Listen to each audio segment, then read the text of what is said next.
Hello everyone, welcome to Vidya Trans. दोस्तों, आज इस लेक्चर में हम लोग डिस्कस करने वाले हैं न्यूमेटिक सिस्टम पे। मेरा सेकंड एग्जांपल जो है वो हम लोग डिस्कस करने वाले हैं। ठीक है। अब यहाँ पे एक एक्स्ट्रा चीज़ क्या है, हमारे पास एक न्यूमेटिक सिलेंडर है और उसके साथ साथ एक इस पे सेंसर भी हमने लगा दिया है। ये सेंसर को हम लोग कहते हैं रीड स्विच और मैग्नेटिक सेंसर है ये क्या करता है, जब आपका सिलेंडर फाइनल पोजीशन में आ जाएगा, जब आपका सिलेंडर ऑन हो जाएगा, सोलेनॉइड कॉइल ऑन हो जाएगी और ये फाइनल पोजीशन में सिलेंडर आ जाएगा, तब ये सेंसर जो है वो ऑन हो जाएगा। ठीक है। अब इस सेंसर के ऑन होने से आपको चीज़ें पता चल जाएंगी। पहली बात पता चल जाएगी कि न्यूमेटिक सिलेंडर आपका फाइनल पोजीशन में आ चुका है। तो उससे हो सकता है आप कोई और ऑपरेशन कराना चाहते हो, जब ये फाइनल पोजीशन पे आ जाए तब ऐसा ऐसा हो जाए, ऐसा आपका कुछ टास्क हो। या फिर हम लोग क्वेश्चन के हिसाब से भी देखते हैं कि क्वेश्चन में क्या पूछा है हमने और हम वही चीज़ यहाँ पे ऑपरेट कराने वाले हैं। ये 24 वोल्ट सोलेनॉइड वॉल्व है हमारा, ये ऑफ है ब्लू कलर से, ये ऑन का सिंबल दिखाया है। तो यहाँ पे नेक्स्ट क्वेश्चन में क्या पूछा है, there are two push button I0 and I1 for start and stop. ठीक है। There is a single acting cylinder. तो सिंगल एक्टिंग सिलेंडर के बारे में जब भी बात हो रही है, सिंगल एक्टिंग सिलेंडर मतलब क्या होता है दोस्तों, एक ऐसा सिलेंडर जिस पे एक सोलेनॉइड कॉइल है और अगर आप इसको सोलेनॉइड वाल्व को ऑन कराएंगे तो सिलेंडर बाहर चला जाएगा और इसको ऑफ करा देंगे तो सिलेंडर वापस आ जाएगा। इसे कहते हैं सिंगल एक्टिंग सिलेंडर। मतलब जो भी सिलेंडर है वो ऑपरेट हो रहा है एक ही सोलेनॉइड वाल्व से। अगर ये होता कि फॉरवर्ड के लिए अलग सोलेनॉइड वाल्व है, ऐसा भी होता है जिसको डबल एक्टिंग सिलेंडर कहते हैं, जिसमें दो सोलेनॉइड वाल्व होते हैं, फॉरवर्ड के लिए अलग होता है, एक रिवर्स के लिए अलग होता है। तो यहाँ पे सिंगल एक्टिंग सिलेंडर है विद वॉल्व Q0। अब ये जो वॉल्व है, जैसा कि हमने पिछले लेक्चर में PLC की वायरिंग भी डिस्कस करी थी, तो इसका मैं एड्रेस दे दे रहा हूँ Y0 और इनपुट स्टार्ट स्टॉप का मैं एड्रेस दे दे रहा हूँ X0। ठीक है। और दोनों में वायरिंग में NO ले रहा हूँ ताकि आपको कन्फ्यूज़न ना हो, जो नए लोग भी देख रहे हैं उनको कन्फ्यूज़न ना हो। वैसे इन जनरल जो स्टॉप बटन होता है वो वायरिंग में NC होता है, तो वहाँ से कुछ पैरामीटर चेंजेस हो जाते हैं। ठीक है। जो हम प्रोग्रामिंग में करते हैं फिर NC की जगह NO लेना पड़ता है, तो वो चीज़ में मैं अभी आपको नहीं फंसाना चाह रहा। मैं NO NC कॉन्सेप्ट क्लियरिटी पे एक वीडियो बनाऊँगा, उसके बाद वो काम करेंगे। तब तक हम जो एज्यूम कर रहे हैं वो यही कर रहे हैं कि जो भी हमारी PLC की वायरिंग है वो नॉर्मली ओपन टाइप है। ठीक है। जो बटन लगे हुए हैं वो नॉर्मली ओपन टाइप है। ठीक है। अब देखिए, दो पुश बटन हो गए स्टार्ट स्टॉप, एक सोलेनॉइड वॉल्व हो गया। अब जो आती है तीसरी चीज़ वो क्या है, एक रीड स्विच भी लगा हुआ है। यहाँ पे एक रीड स्विच भी लगा हुआ है जो कि बता रहा है कि आपका जो सिलेंडर है वो फाइनल पोजीशन में आया कि नहीं आया। उसका एड्रेस मैंने I2 दिया है, तो मैं इसको, मान लो मेरे पास एक सेंसर है ये, और इस सेंसर को मैंने दे दिया X2। ठीक है। ये PLC की वायरिंग में आप कनेक्ट कर दोगे। ठीक है। और यहाँ पे आउटपुट वायरिंग आपकी हो जाएगी, आप एक सोलेनॉइड वॉल्व आप कनेक्ट कर दोगे। ठीक है। ये हो गया आपका Y0। अब ये देखिए, अब ये क्या कह रहे हैं कि जब हम I0 को प्रेस करें, यानी कि स्टार्ट बटन को जब भी मैं प्रेस करूं तो मेरा पिस्टन जो है मूव फॉरवर्ड मूव हो जाना चाहिए, सिलेंडर बाहर की तरफ आ जाना चाहिए। जब वो फाइनल पोजीशन पे पहुंच जाए, मतलब बाहर बिल्कुल आ जाए, तो I2 will be on. I2 जो होगा, यानी कि जो रीड स्विच होगा वो ऑन का सिग्नल दिखाएगा। ठीक है। रीड स्विच ऑन का सिग्नल दिखाएगा। व्हेन I2 इज ऑन, जब I2 ऑन हो जाएगा तो piston will wait for 5 second in final position. मतलब पिस्टन को फिर 5 सेकेंड तक वेट करना है। After 5 second piston will move back. Okay. तो आपको बस बेसिकली क्या करना है, जब मैं स्टार्ट बटन को प्रेस करूं, यहाँ पे दो बटन है, एक स्टार्ट है एक स्टॉप है। ठीक है। तो जब मैं स्टार्ट बटन को प्रेस करूंगा तो ये मेरा सबसे पहली बात, तो ये सिलेंडर बाहर की तरफ आ जाएगा, तो ये आ गया फाइनल पोजीशन पे। अब फाइनल पोजीशन पे 5 सेकंड के लिए ये रुकना चाहिए और 5 सेकंड के बाद ऑटोमेटिकली ये वापस जाना चाहिए। क्लियर है। और अगर मैं बीच में भी कभी इमरजेंसी स्टॉप दबा दूं तो ये वापस आ जाना चाहिए, फिर किसी भी टाइम पे दबा दूं तो ये वापस आ जाना चाहिए। तो यहाँ पे हमको जब ये फाइनल पोजीशन में आ जाए तो मुझको 5 सेकंड का वेट इसे कराना है, 5 सेकंड का वेट कराना है। ये 5 सेकंड के लिए जो सिलेंडर है ये बाहर की तरफ रहना चाहिए ऑन की कंडीशन में।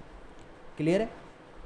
अब हम इसका PLC प्रोग्राम बनाते हैं कि किस तरह से हमें करना है। तो ये 5 सेकंड के लिए बेसिकली हमें एक टाइमर भी यूज़ करना पड़ेगा यहाँ पे। तो मैं बेसिक पहले से इसीलिए सब कुछ करा चुका हूँ ताकि अब हमें इन चीज़ों को ऑपरेट करने में दिक्कत ना आए। ठीक है, तो इसके लिए भी आप कोई भी सॉफ्टवेयर इस्तेमाल कर सकते हैं, चाहे वो एलन बैटली का हो, सीमेंस का हो। मैं मित्सुबिशी का यहाँ पे इस्तेमाल कर लेता हूँ। ठीक है, और मैं इस पे आपको प्रोग्रामिंग बना के दिखाऊंगा। ठीक है, मित्सुबिशी पे प्रोग्रामिंग करने से पहले कुछ शॉर्टकट के बारे में मैं आपको बता दूं। इसमें जो नॉर्मली ओपन कॉन्टैक्ट आप लेते हो प्रोग्रामिंग में, उसके लिए शॉर्टकट होता है LD। नॉर्मली क्लोज के लिए होता है आपका LDI। ठीक है, और अगर पैरेलल में कुछ लगाना है तो उसके लिए और Y0 अगर करोगे तो ऑटोमेटिकली क्या लग जाएगा, पैरेलल में लग जाएगा इस तरह से। उसके बाद एक चीज़ होती है जो टाइमर होता है, वो उस तरह से लेना पड़ता है। जैसे मान लीजिए आप लेंगे T0 में टाइमर का एड्रेस T0 है, और K100 अगर आप इस तरह से डाल लेंगे, इसका टाइम बेस जो होता है वो 100 मिली सेकेंड होता है, मतलब 0.1 होता है। तो 10 सेकंड अगर आपको सेट करनी है तो K के आगे 100 डालना पड़ेगा। तो ये प्रीसेट वैल्यू है। ठीक है, इस तरह से आप टाइमर लेते हैं मित्सुबिशी PLC में। ओके, तो अब हम नेक्स्ट आते हैं प्रोजेक्ट न्यू, और मैंने FX सीरीज़ यहाँ पे सिलेक्ट कर रखी है और मैं अब इस प्रोजेक्ट को बनाने जा रहा हूँ। तो सबसे पहले तो मैं ये चाहता हूँ कि मैं जब X0 को ऑन करूँ तो मेरा जो आउटपुट है Y0 वो ऑन हो जाए, मतलब मेरी सोलेनॉइड कॉइल ऑन होनी चाहिए, वो मैं चाहता हूँ। तो सबसे पहले तो आप पुश बटन से आउटपुट को ऑन करा लीजिए। तो मैंने जैसे कि बताया, नॉर्मली ओपन कॉन्टैक्ट लगाने के लिए आपको लिखना है LD स्पेस X0। ठीक है, और आउटपुट लगाने के लिए एक और चीज़ लिख सकते हैं आप। आउटपुट लगाने के लिए आप लिख सकते हैं आउट Y0, इस तरह से लेते हैं आउटपुट पे की कॉइल लगाने के लिए। हालांकि ये याद करने की कोई ज़रूरत नहीं है, यहाँ से भी आप डायरेक्ट ले सकते हो। तो यहाँ पे मैंने ले लिया आउट Y0। ठीक है, और पैरेलल में अगर लगाना है तो और Y0। तो ये मैं लैचिंग कर रहा हूँ। लैचिंग क्यों कर रहा हूँ कि मैं पुश बटन को दबा के छोड़ भी दूँ तो ये Y0 ऑन का ऑन रहना चाहिए। ठीक है, अब मैं यहाँ पे एक LDI X1 लगा देता हूँ, जिससे मेरा ये स्टॉप बटन है, जिससे मेरा Y0 ऑफ हो जाए। अब मुझे क्या करना है, जब ये हमारा रीड स्विच ऑन होगा, जो हमारा रीड स्विच ऑन होगा, तब मुझे क्या करना है, इसको 5 सेकंड के लिए वेट कराना है। ठीक है, तो X0 पहले प्रेस किया, मेरा Y0 ऑन हो गया, और स्टॉप बटन मैंने अगर प्रेस किया तो Y0 ऑफ हो गया। F4 इसका कंपाइल का ऑप्शन है, पहले मैं एक बार कंपाइल कर लेता हूँ। कंपाइल ये मैंने कर लिया, और यहाँ से आप सिमुलेशन ऑन कर सकते हैं मित्सुबिशी के सॉफ्टवेयर में। तो सिमुलेशन भी आपका यहाँ पे ऑन हो गया। ये आप एलन बैटली में बनाना चाहो तो एलन बैटली में भी बना सकते हो, या सीमेंस में बनाना चाहो, जो भी सॉफ्टवेयर आपके पास है। अब यहाँ पे शिफ्ट प्लस एंटर करके मैं इसको ऑन करा सकता हूँ। तो शिफ्ट प्लस एंटर कराया तो ये ऑन हुआ। अब मैंने ऑफ करा दिया, फिर भी ये ऑन रहा। तो मतलब पुश बटन को आप दबा के और रिलीज़ कर दोगे तो भी आपको आउटपुट जो है वो ऑन का ऑन मिला। तो ये बेसिकली आपका सिलेंडर अभी नीचे आ गया। ठीक है, सिलेंडर अभी नीचे आ गया, लेकिन ये सिलेंडर ऑन ही रहेगा आपका, वापस नहीं जाएगा। देख रहे हो आप, वापस जा रहा है क्या? ये नहीं जाएगा। लेकिन हमें क्या करना है, 5 सेकंड के बाद इसे वापस भेजना है। ठीक है, अब देखो इसमें आप क्या काम कर सकते हो। सबसे पहले 5 सेकंड के बाद देखो क्या होगा, आपका जो रीड स्विच है वो ऑन होगा। ठीक है, नहीं गलत बोल दिया मैंने। जब ये फाइनल पोजीशन पे आएगा तो क्या होगा, आपका रीड स्विच ऑन होगा। तो मैं क्या कर ले रहा हूँ, एक LDI इंस्ट्रक्शन होता है, मतलब मैं LDP होता है, मैं पॉजिटिव पल्स ले लेता हूँ उस सेंसर से। तो मैंने उस सेंसर से एक पॉजिटिव पल्स ले ली। ये पॉजिटिव पल्स क्या होती है, ये पॉजिटिव पल्स होती है जब मेरा सेंसर ऑफ से ऑन कंडीशन में आएगा तो एक पल्स आगे भेजेगा। इससे मैं क्या करा ले रहा हूँ, एक मेमोरी लैच करा लेता हूँ। मान लीजिए मैंने करा ली M10, मैंने लैच करा ली। इससे मैं टाइमर ऑन करा लेता हूँ। जैसे कि आप सबको पता है कि जो टाइमर होता है वो हमेशा लैच्ड मेमोरी से ही चलता है, मतलब लैचिंग की हुई मेमोरी, उसको जो इनपुट चाहिए वो लगातार चाहिए। तो यहाँ पे जैसे कि मैंने आपको बताया T0 टाइमर का एड्रेस हो गया, और K50 मुझे लिखना पड़ेगा। 50 मतलब 5 सेकंड।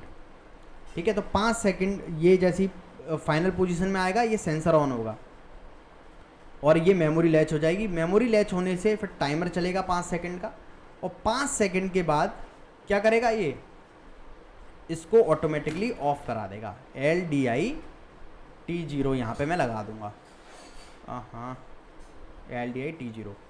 तो ये T0 क्या है बेसिकली, देखो ये टाइमर का एड्रेस भी बता रही है, ये टाइमर की डन बिट भी है। तो 5 सेकंड के बाद क्या होगी, ये T0 ऑन होगी।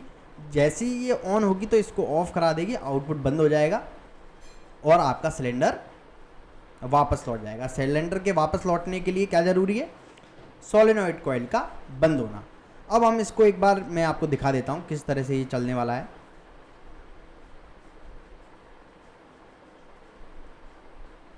यहाँ पे देखिए, सबसे पहले मैं इसको ऑन करा लेता हूँ और इसको ऑफ करा लेता हूँ। तो ये Y0 ऑन हुआ, Y0 ऑन हुआ तो सिलेंडर नीचे आया, सिलेंडर इस पोजीशन में आ गया। ठीक है, जैसे ही ये फाइनल पोजीशन में आ गया, ये सेंसर ऑन होगा। तो ये सेंसर ऑन हो गया। जैसे ही ये सेंसर हुआ, टाइमर चलने लगा। टाइमर जैसे ही चला 5 सेकंड के बाद ऑलरेडी आपका सिलेंडर बंद हो गया। पर एक दिक्कत है यहाँ पे, ये मेमोरी भी हमें अनलैच करानी चाहिए क्योंकि ये दोबारा सिस्टम नहीं चलेगा। आप देखिए, आप दोबारा चलाएंगे तो नहीं चलेगा। ठीक है तो दोबारा सिस्टम अगर आपको चलाना है तो टाइमर के साथ इस मेमोरी को भी अनलैच कराइए। तो ये कुछ चीज़ें हैं जो आपको हमेशा ध्यान रखनी चाहिए। तो यहाँ पे इसको हम लोग अनलैच भी करा लेते हैं। तो मित्सुबिशी सॉफ्टवेयर में जब भी आप एडिटिंग करेंगे, आपको राइट मोड में आना पड़ेगा।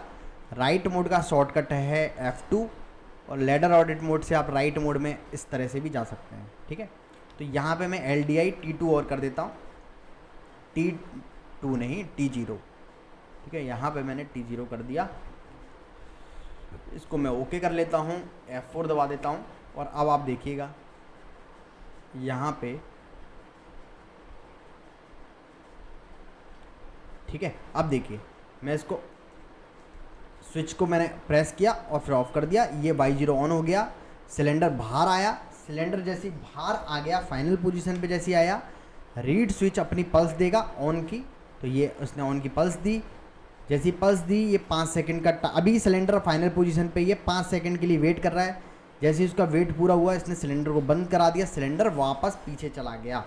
ठीक है, अब कोई अगर दोबारा बटन दबाता है तो दोबारा आपका ये प्रोसीजर चलना चाहिए। देखिए, दोबारा Y0 भी ऑन हुआ, Y0 नीचे आया और फिर किसी ने अगर पल्स दे दी यहाँ से तो आपके फिर से टाइमर चलेगा। मतलब आप जब इस प्रोग्राम को टेस्ट करो तो 2-3 बार टेस्ट करो। ऐसा ही नहीं है कि आपका प्रोग्राम केवल एक ही बार चलना चाहिए। ठीक है, तो इसीलिए टाइमर से मैंने इस मेमोरी को भी यहाँ पे रीसेट करा लिया है। आई होप आपको ये क्लियर हुआ होगा। अगर कोई डाउट है तो आप मुझसे ज़रूर पूछ सकते हैं। Thank you very much.